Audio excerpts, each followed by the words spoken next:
Yeah, it's recording, bro. So, welcome to the podcast. Today we have Adam, who's from Leeds. We grew up together as kids. Is it your mum or your dad that's my godparent? I've had both of them. It was your dad that was my godparent. Oh, all right, mate. Begging it. So, I'm going to let Adam introduce himself. Obviously, you all know who I am. I'll let him have a bit of a say on his journey. Like previously on other podcasts, what I've done, if I feel throughout the podcast there's things I want to not challenge as such, but just ask about more to give you lot a bit of more of an insight as to what he's talking about and reasonings behind what he's talking about, then I will do that. I've also got ADHD, so I'm very rude, so I do overtalk people. So I'll let Adam introduce himself, and so just bro, just give a bit of a background of who you are, like where your journey's come from and where you are. Fucking fun, man. Right, go ahead, bro. Hey up, guys. So yeah, I'm Adam from Leeds, 35 years old. I'm coming up to 18 months clean from all mood and mind altering substances. So I'll probably start from when I was young. So I found cannabis at the age of about 11. Instantly loved it. Changed my. What I'm trying to say is it just changed it blanked everything out. Do you know what I mean? Yeah. And I suppose when I was younger, it was exciting. It was just something new that you felt. It was the cool thing to do, wasn't it, bro? It was yeah. It was you thought you were cool. Do you know what I mean? I just took things to the extremes. Yeah, we both did, and we both know that. I mean, me and you have sat in kitchens and all sorts together, but we'll get to that. Oh, mate, yeah. Family parties, hiding in bedrooms. Back it in! But yeah, so, like I say, found cannabis at about the age of 11, 12, and that soon progressed. Do you know what I mean? Like, I was quite a spoiled child, so I had anything I wanted. Yeah. And that soon progressed to like the age of 14. Finding, I think the first ever drugs I found, drugs that I sniffed were amphetamines. Really? Yeah, amphetamines. Yeah. And then soon found cocaine. Do you know what I mean? And I'm not gonna say I was deep in addiction at that age. It was like I say, it was something cool to do, wasn't it? Do you know what I mean? Thought you were big. Do you think that a lot of that was from being younger and obviously not really having many choices, having control over choices, should I say? Do you think like a lot of it might be peer pressure from like people older than you that it was around you? Yeah, definitely. Like, so I had friends that I'd all like maybe one in particular. I'm not going to say his name, but I had an older brother. Please don't, man. These hit millions. These fucking videos. No, I'm not going to drag him into it like that without his permission. You call the snitch. He had an older brother, and he enabled us. Obviously, he could get all the stuff, and I think he used to find it funny getting us all stoned. You know, getting us all. Yeah. But yeah, it was one of them. Do you know what I mean? Soon found drugs at an early age, which then progressed quite quickly from weekends to every day. Like I'd probably, especially with the cannabis, I'd say I smoked cannabis every day since I was. I'm not going to say when I first started, but probably from 14, 15, every day up until 18 months ago. So Adam, did you find what obviously as you know, we both work a program, the NA program, and obviously we're aware that some drugs are legal. So for example, cigarettes and alcohol. So did you experiment with them before trying weed? Yes, cigarettes was a big one. I mean, you don't need cigarettes to smoke cannabis, but no, I used to smoke cannabis with tobacco. Do you know what I mean? I know a few people that don't, but and alcohol was a lot harder to get hold of. Like unless you could nick it out of your parents' little. Do you remember standing outside shops asking adults if they're going for you? Yeah. That was the main reason why I liked drugs, because drugs were on the end of a phone. Trust me, geez. I remember offering people a fucking snout. Say, I'll give you a cig if you go in for me. Fucking a cig. Yeah, yeah. But yeah, you didn't have to stand outside the shop for 2 hours, did you? Do you know what I mean? You No. rang a phone. That's right. Yeah. All right, they might not be in 10 minutes like they said they were going to be. No. But, Never. Never, mate. Yeah, but drugs were easier to get hold of. Drugs were a lot easier to get hold of. And if I'm honest, it's weird. I didn't really like the feeling of being pissed without anything. Without drugs. I understand that, and actually growing up from about the age of 12 or something like that, and I used to say to my mum, when obviously not at that age, but when I got to about 13, 14, I was like, Mum, I fucking hate the taste of alcohol. There's something wrong with me. She's like, no, darling, it's a good thing. Fuck me, I wish I still fucking did. Jesus Christ, I've soon fucking liked the taste of it. It fucking ruined my life, man, alcoholic.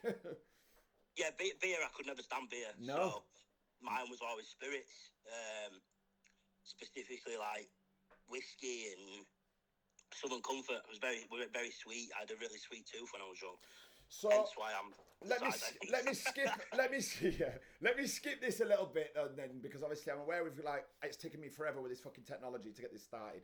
So obviously we're here today because obviously you went on to struggle with cocaine. Like I said, me and you have spent many times together. We have different friendship circles, but certainly something whenever we did meet that we used to do together. Now, would I be right in saying that, as well as picking up a cocaine addiction, that you can explain how long that was for, and your highs and lows of that, if any highs? But would I be right in saying that? The cocaine addiction also brought you a life of crime, or some crime, or unmanageable circumstances in your life that probably, if you wasn't living this lifestyle, wouldn't have happened? Yeah, not just a car. I mean, the big one for me was at the age of 17. I had quite a bad crash on a bike due to being stoned, basically. Right. Which then led on to not just a cocaine addiction. I was given countless packs of not paracetamol, tramadol, pregabalin. Yeah. Which became an issue as well, because if I couldn't get all the cocaine, I'd sniff anything that had. Yeah. I know loads of people. That's one thing we do have to remember as well, and that the audience must know that prescribed drugs that you get from doctors are also very addictive and cause harm. I know people that they are. Yeah, definitely. Seriously poorly. Carry on, my bro. I think tramadol was one of the worst rattles I've ever done. Really? Yeah, 100%. It's not something I've ever been into. It's not something I've ever been into. So yeah, like I say, at the age of 17, I was more or less bedbound. I remember. I lost quite a big, sizable chunk of my femur bone. Right. Which obviously led me then to being stuck at home quite a lot, down, depressed. Yeah.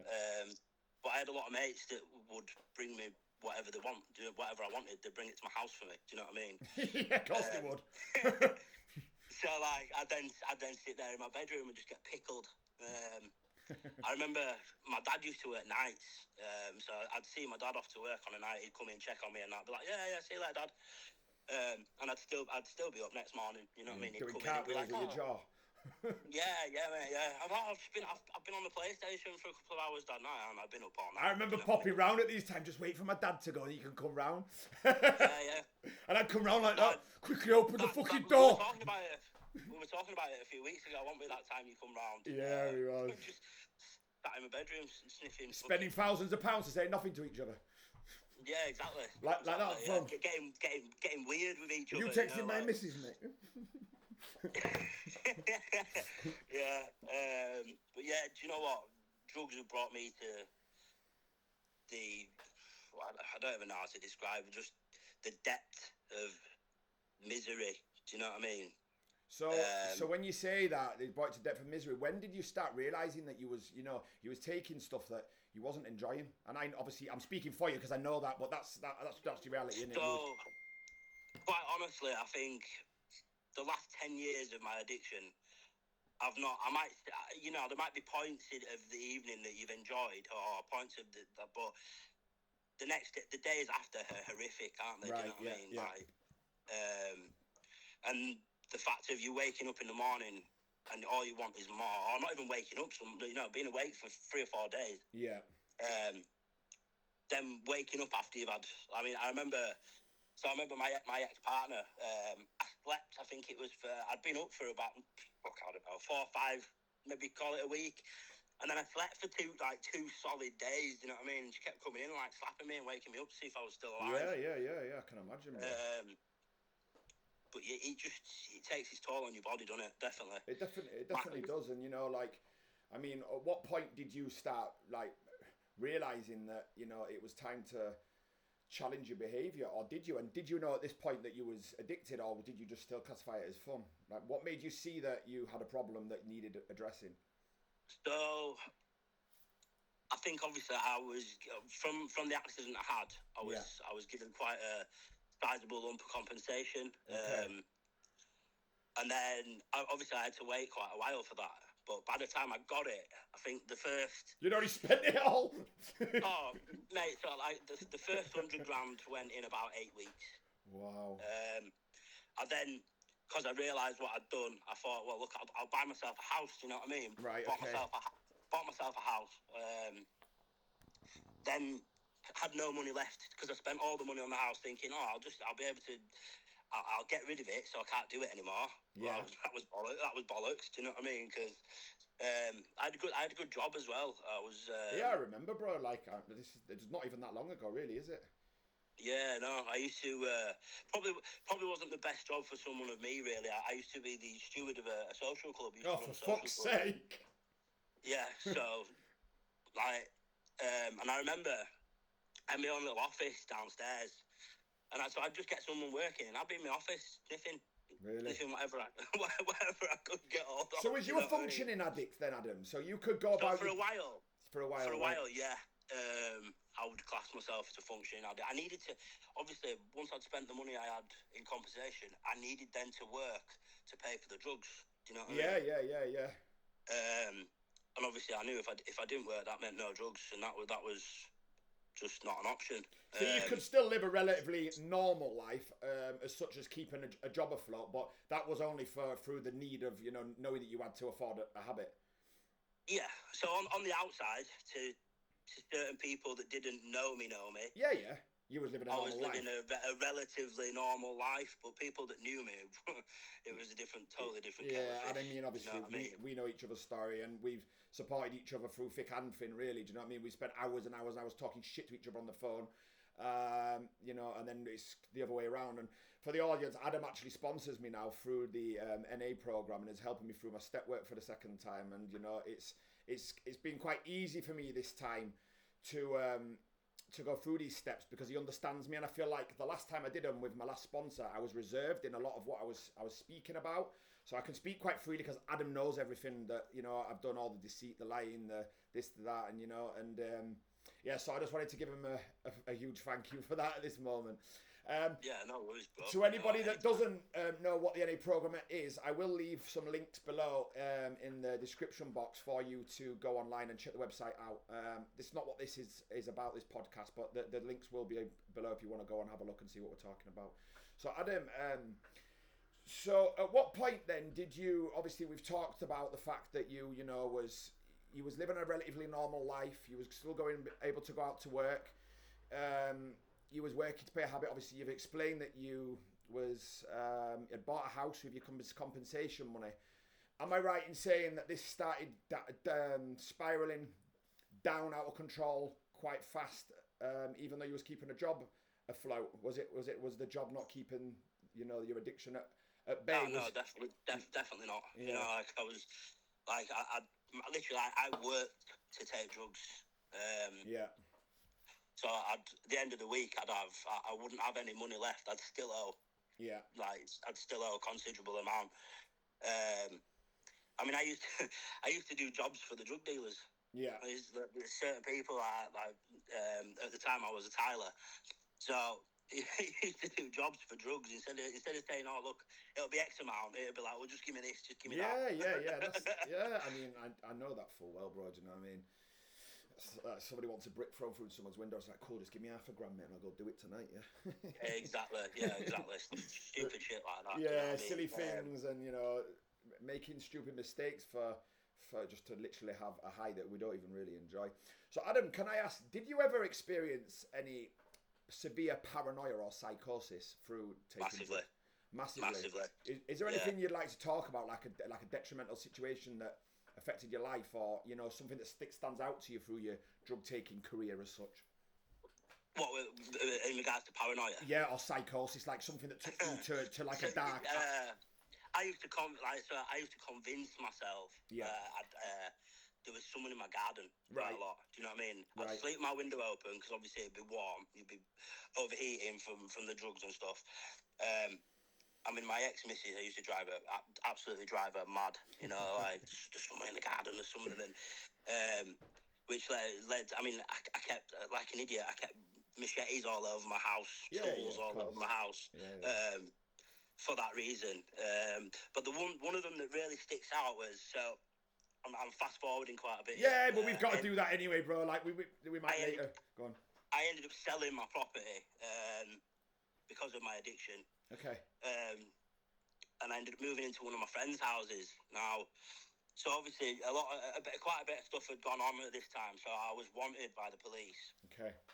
And I'm not gonna say it served me well being paranoid, but I managed to hear them coming. So I'm up at the window like, shit, there's a police van there. Knew fine well they were coming for me. Do you know what I mean? Like, managed to get away 3 times, hiding in a wood at 2 o'clock in the morning in shorts and t-shirt in the pissing down rain. Yeah, lovely. And like, I turned my phone off and everything. You know what I mean? And I remember I'd probably been laid there for about 2 hours. Yeah. Piss wet through. Gone back home to my mate's house, and he's like, been trying to ring you for the last hour and a half. They're gone. They went straight away once they realised you weren't here. And I'm sat in a wood, fucking piss wet through, or next door's guard. I remember one of the times out of the 3, I'd run out of his patio doors, and I'd gone and hid in next door's garden under like a bench, and all I can hear is boop boop boop boop. Police radios, Yeah. Oh my god, I used to hate that fucking noise. The worst sound you could ever imagine. It is. It's worse than the birds chirping at 6 a.m, bruv. Yeah, and again, I think that it was raining that day as well, and I must admit I was fucking freezing. Yeah. Absolutely freezing. It's funny that actually. So that, I mean, a lot of my psychosis and paranoia, I always used to believe the police were coming to arrest me for fucking nothing. But so it actually happens at this time. They actually did come for you. Oh yeah, they were. I knew they were coming for me. I knew I was wanted. But I didn't, because I was constantly wired. Yeah. I don't like. I mean, no one likes being in a police cell, do they? But I don't do well. I start fighting with them, and I start getting aggressive, which gets you into more trouble. Yeah. And I remember actually ringing after 3 days of them coming to find me each day. After the 3 days, I rang them and I said, "Look, I'm willing to come and hand myself in. I need to sort this out now. Do you know what I mean?" I said, "But I'm not coming early in the morning." Yeah, not unless you let me bring a point 2 with me. yeah. I said, "I'll come at night so I can get my head down." And I remember the police officer was like, "Well, it's not a hotel. You can't use it as a hotel." Yeah, right. My head just switched. I was like, you know what? Fucking come find me then, because you haven't managed so far. Yeah. Cat and mouse, Tom and Jerry. Yeah, exactly. But yeah, do you know what? It's such a refreshing feeling to wake up on a daily basis now and be clean and not have to worry about where the next fucking bag of drugs is coming from or who's coming through your door to fucking. Yeah, you've done amazing, Adam, and just to like interrupt there. So you've used. So can you tell the audience where and how what your first steps were to going into recovery and what you did, where you went, how that works? Because there's so many ways of recovering, isn't there? You don't have to tell them. But No. I'm quite open with it. Yeah. Good. So I knew. I mean, I'd been told about meetings and stuff like that, but I'd turn up to meetings and I'd be fucking. I remember going to an Andy's Man Club. Yeah. The first time I went, I didn't take any drugs while I was there, just out of respect, because it was in like a community centre place. Yeah. I remember the second time I went, my mate had said to me that was there, and he said, "You've had something today." Yeah.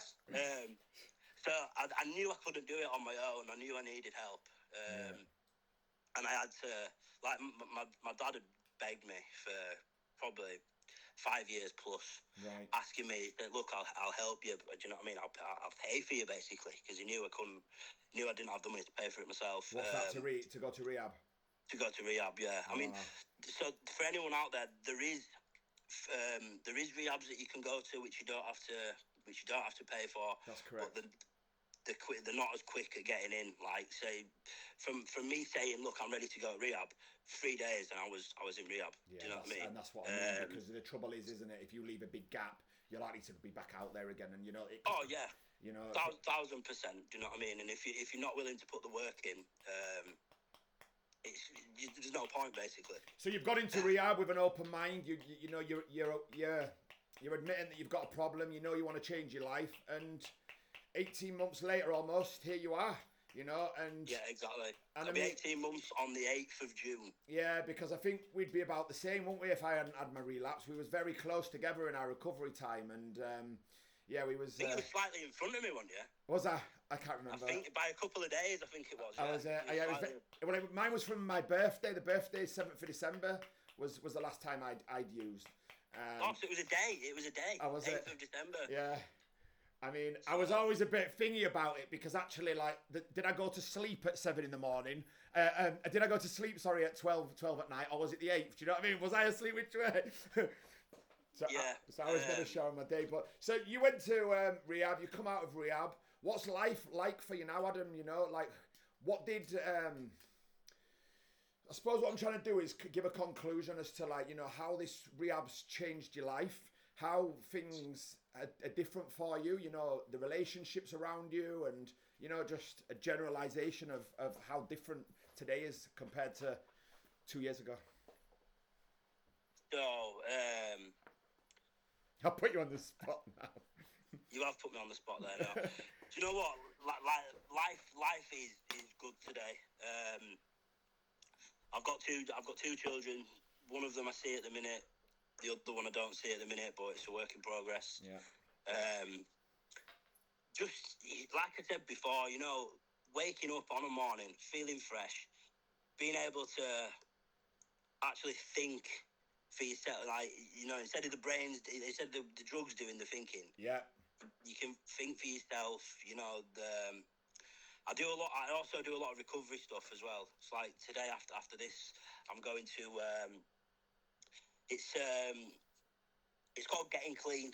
So it helps recovering addicts something to do during the day. They make soap, which is it's called Soap with Hope. So they actually make it from scratch, and then they take it out and sell it on market stalls. And that's yeah, so like, and then say a couple of weeks ago we were out planting sunflowers all over Leeds because we have a sunflower is like what am I trying to say? Leeds needs brightening up because it's a shithole. Basically, yeah. Hamley Park's gonna look lovely in yeah. time. As long as you don't get little shits like us as kids running past and kicking all the heads off. Well, yeah, you can't do anything about that, can you? What, vandals? Karma will get them. So yeah, I do a lot of things. I've just also took co-panel lead to going into Wilston prison. Sick. to get meetings into prison for people that, you know, obviously can't get to a meeting because they're locked up. Yeah. Also, so they'll hold the NA meetings inside jail. Yeah, basically, yeah. That's unbelievable. Like, I think if I'd have had that, I mean, I'm not going to say I would definitely would have gone because I was young when I was in jail. Yeah. But I would have definitely been interested, you know. Like, yeah, because you've got so much time on your hands and you're so fucking bored. And actually, I mean, personally, not for me. I mean, I did sniff coke when I was in jail, but I didn't have a drug problem when I was in jail. However, when I was in jail, I was using fucking prescribed tablets, sleeping tablets. Coke was very expensive in jail, though. Subutex, I was taking it. Yeah. Fucking £50 a fucking tablet. I found myself smoking Spice, sniffing Subutex. Yeah, I tried Spice. A heroin substitute, and I'd never taken heroin in my life. It was a mad feeling, that, wasn't it? Just, like, yeah. And reminds me of ecstasy, that. Yeah. Like that, your muscles all relax and you just lie like that. I mean, I can't. Obviously, I'm not gonna say one drug's worse than the other because there's no distinction between drugs. No, drugs are drugs, aren't they? Do you know what I mean? I agree. But I mean, for someone to go into to be taking something that's for a heroin substitute I think he's absolutely crazy. Do you know what I mean? Yeah, it's mad. Any kind of tablets I could get or buy or be given or anything like that, they'd get sniffed. Do you know what I mean? Yeah. But also, while I was in there, I was because I was a bit of a quieter kid. I was what's called a listener in jail. Yeah. So there were kids getting me to come to the pad because they knew I smoked spice. So some kids ringing his bell and saying, "Oh, I'm going to kill myself. Can I speak to Adam from J-Wing or whatever?" And they'd come and get me, and I'd go over and I'd be like, "What's up?" He's like, "Oh, nothing. Have you got like, mate, it's 2 or 3 o'clock in the morning. You just haven't woke me up. You know what I mean? Yeah. So that's the other thing you've got to be careful with. But yeah, so just a quick one. Like, I've also done this year or last year. I'm going again this year. So the Leeds Festival. Right. That's a total different kettle of fish when you're sober, mate. Sober raving is amazing. And you've got to be fucking strong as well for that kind of a situation. Personally, me, yeah. I wouldn't put myself in a situation like that. I don't think I'd be strong enough. I think there'd be too much around me. I think I would cope, but the devil around here, all the temptations, I don't like that feeling. Yeah, well, you're not on your own. You're in a group, right? And it's the same thing. You facilitate meetings on the festival side. Do you know what I mean? Yeah. I mean, we teamed up with AA last year because of the wind and stuff. AA's marquee had been blown down, so right. Okay. We ended up having to share the marquee with them. So we halved. I think we halved the meetings that we had. So half were AA, half were NA.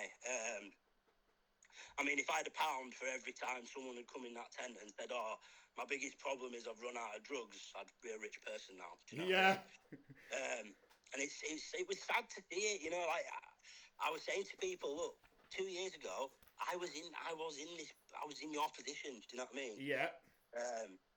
Sat in a tent, not even going and watching any bands because you're that paranoid. Yeah. That the security is going to come and actually be looking for you because you're sniffing a bit of coke. Do you know what I mean? And it's like absolutely crazy. Adam, I've got a couple of questions for you. I'll just write them down there because I didn't want to interrupt you. I got ADHD and I forget. So just sort of finalise this is like, there's no right or wrong answer to this. I want you to be entirely honest from your opinion about what you think about this, because there's a big grey area, and with my audience, I'm challenging people's views on things all the time, and I think we have got the same beliefs, but I'll ask you anyway. So, do you think that drinking beer leads to consumption of cocaine? And upon that, do you think that if you're in recovery, you can still drink beer if you want to get off the coke? No, definitely not. Okay. I mean, so NA is abstinent from all mood and mind-altering substances, and alcohol is classed as a drug. In fact, in my eyes, it's one of the worst ones. Agree. Because it's still legal. Agree. It's still legal. It's plastered everywhere. Do you know what I mean? You can't go in a supermarket. I mean, you can, obviously. You can avoid going down the alcohol aisles, but they're on the end of every aisle. Special offers, this, that. Do you know what I mean? But as for being able to drink without taking drugs, I could never do that. No. Same. Like, if I knew I was going out on a night out, I'd be fucking half an 8 deep before I went out. Yeah. Do you know what I mean? And then obviously by the time the end of the night comes, you're like, who else can we ring? What else can we get? Do you know what I mean? Yeah. So I'd be right in saying that your advice, as well as my advice, I think we can both agree that if somebody wants to go into recovery or wants to get off the A-class drug, that we strongly recommend that they stay off the beer, keep away from beer, and keep out of pubs. 100%. Okay. 100%. And there's other ways for people socialise, and I get a lot of younger generation. Well, what can I do to socialise? There's plenty of other things they can be doing to socialise, and it's for them to find that, isn't it? But well, it's about that person and what that person likes doing. Yeah, do you know what I mean? Yeah. But there's plenty of options in today, as opposed to walking around streets as like we was as kids. Do you know what I mean? There is lots to do in this generation. I know it's difficult and everything costs money, but meeting inside a pub where you're going to go and potentially ruin your life, it can be changed. So, secondly, would you? So somebody that's battling with a cocaine addiction, Yeah. or yeah, let's just say a cocaine addiction, and they want to come off that cocaine. So, like, I've got a wide audience, and this is probably going to piss a lot of people off, but a big wide audience that use cannabis to come down off of the coke, and now they are sat just smoking weed. There's been a few people, and I say to them all, well done for getting off the A-class drugs. It's a big thing to do, it's a massive thing to do. But my eyes and my views on it is that you're just creating another problem. You've still got a drug problem. So, the disease of addiction is the disease of addiction. It doesn't matter what it is that you take, you will soon become dependent on it. And I'm just going to drop this one in here. So, go on, bro. Obviously, I'm clean from all my mood and minority substances. But I started drinking Red Bull. Now, I started probably 2 or 3 cans a day, 4 cans a day. Soon jumped up to drinking 8 to 10 cans of Red Bull a day. Do you know what I mean? Fucking hell. Yeah, mate. Do you know what I mean? Fiending then watching me drink that? Nah, do you know what? It don't bother me, mate. I've got my... In fact, 1 second. This is literally all I drink now. I drink water. Good for you, bro. He took your advice as well about the walking. Did you? Just gentle exercise, you know what I mean? Take the dog out. Dog loves it. And it's after, and I say this to everybody, after 20 minutes of walking, it's like you don't want to fucking stop. You keep going and going and going. And that's because it's releasing a chemical in your brain. It's making you feel fucking like endorphins in your brain, should I say. And it's just, it gives you a sense of well-being. And I never thought I could fucking fall in love with fucking walking and running and shit. Fuck off. Do you know what I mean? I get in a car and drive somewhere, get an Uber, but actually, I choose to walk now. The only person that fucking stops me is my fucking son. Oh, Daddy, not again. Yeah. See, I took my little girl out the other day with the dog for a walk. Yeah. And do you know what? She did well, bless her. We did about 3 or 4 miles across fields, and not just walking on a path. You're walking across. Yeah, and that's the best way to do it. It's adventure as well, isn't it? And do you know what? She loves it. She really loves it. She loves having her dad back, basically. Of course she does, bro. And I'm so proud of you, man. Obviously, Adam's always been like, we've always called each other cousins because we've grown up that way. We're not actually blood related, but our parents are very good friends. So his journey to me is very personal to me, to see somebody when I've known him from rock bottom to climb and change his life. And it's weird how we both went in at the same time. And we both come out winning, but we will fight our behaviour and challenge our behaviour till the day we go to the ground. And then he said that restricted word then. Do you know what? Addiction doesn't go away. No matter how hard you try, it doesn't go away. And like in the NA literature, and I think I've seen you say it enough on your posts. 1 is too many, and 1,000 is never enough. Yeah, you know what I mean? You'll never be happy while you're taking drugs. So addiction doesn't take a day off, and neither can we. Definitely doesn't discriminate, mate. No, you see, and I see that from the meetings I go to. There's people from all walks. Yeah. People from all walks of life. You see some people sat in the meetings, and we're not supposed to talk about it, like personally as people, but some of them people in there, you think, how the fuck are they addicts? Do you know what I mean? You look and think, wow, 100%. They look proper, don't they? They speak so fucking posh. This is just like you say, addiction doesn't discriminate, and people need to be very careful, because if we'd have looked at our lives, our parents looking down on us as children, they would have never thought this is how we would have ended up. Oh no, I mean, we had relatively good upbringing. We fucking well did, bro. We were both fucking very lucky, man. Yeah, exactly. And I think I'm just gonna get it in there. Like if I didn't have my dad today, I wouldn't be in the position I'm in. Yeah. Definitely wouldn't be in the position I'm in. I wouldn't have been able to afford to go to rehab. And I think just it cost my dad just to get me out of active addiction with what I owed as well. I owed drug dealers. I think it was nearly 40 grand. It was 20 grand to get me into a rehab, and 20 grand to pay, because I didn't want to leave my debts either. I was one of them people. Do you know what I mean? I can't leave a debt. So yeah, like I say, I'm very, very, very, very grateful to my dad. Big shout out to your dad, man. Yeah. Massive shout out. You've done so well, and it's I I can relate to how, you know, family around you, like, that's all they want, bro, man. Do you know what I mean? It's like, it's not about materialistic things. They just want their fucking baby back. Do you know what I mean? Like, they never wanted you to be in pain and suffering, and just to see you living at ease, you know, with a normal life. That's all they've ever wanted, bro. Do you know? So I'm sure the money's irrelevant to him. Yeah, 100%. He used to say it quite regularly. I'd be either spending it on your funeral or spending it on getting you. There we go. Getting you right. Do you know what I mean? And no doubt you'd have spent that up your nose in a year anyway. Oh, mate, Easy. less than that. Like, yeah. Like I said, when I eventually sold my house, I think 130 grand lasted about 3 months. Fucking hell, man, you're fucking nose. Have you got one left? Mate, I holes in it everywhere. Have you? I struggle with my breathing. I struggle in general. Do you know what I mean? So it's left you with health conditions as well, then, like myself. Health problems. Yeah, massively.